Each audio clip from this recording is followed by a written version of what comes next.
నిన్న జరిగిన India versus New Zealand రెండో టీ20లో చాలా రికార్డ్స్ నమోదయ్యాయి. ఏంటో మనం తెలుసుకుందాం. ఒకటి, ఇషాన్ కిషన్ 21 బంతుల్లో హాఫ్ సెంచరీ చేశాడు. అలాగే ఇండియా 200 రన్స్ టార్గెట్ని 15 ఓవర్లలోపే, అంటే 16 ఓవర్లలోపే చేసింది. ఇంతకుముందు ఈ రికార్డు పాకిస్తాన్కు ఉండేది. 16 ఓవర్ల రికార్డు అనేది ఉండేది. కానీ ఇండియా 15 ఓవర్లోనే 200 టార్గెట్ని చేంజ్ చేసింది టీ20ఐలో. ఇది ఒక రికార్డు.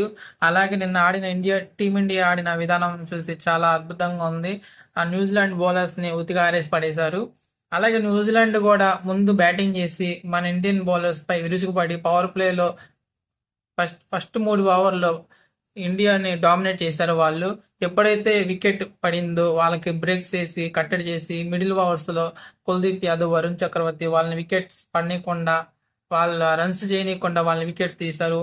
అలాగే డెత్ బౌలింగ్లో హర్షదీప్ సింగ్ ఫస్ట్ 2 ఓవర్స్లో బాగా భారీగా రన్స్ ఇచ్చి లాస్ట్లో తన కంబ్యాక్ అనేది అద్భుతంగా ఉంది. అలాగే శివం దూబే వీళ్ళందరూ చాలా అద్భుతంగా బౌలింగ్ చేశారు. కానీ న్యూజిలాండ్లో మిచెల్ శాంట్నర్ చివరిలో విరుచుకుపడటంతో వాళ్ళు ఆ స్కోర్ దాకా చేసుకొచ్చారు. అలాగే రచిన్ రవీంద్ర కూడా చాలా సపోర్ట్గా వాళ్ళకి ఇన్నింగ్స్ నిలబెట్టాడు. తర్వాత చేజింగ్లో టీమిండియా ఇషాన్ కిషన్ అద్భుతమైన ఇన్నింగ్స్తో వాళ్ళని కట్టడి చేసి వాళ్ళని బ్యాక్ ఫుట్కి నెట్టేశాడు. అలాగే సూర్యకుమార్ యాదవ్ కెప్టెన్సీ నాకు ఆడాడు, చాలా ఫామ్లో కూడా ఉన్నాడు. సో ఇండియాకి చాలా అద్భుతమైన విజయాన్ని అందించారు సూర్యకుమార్ యాదవ్.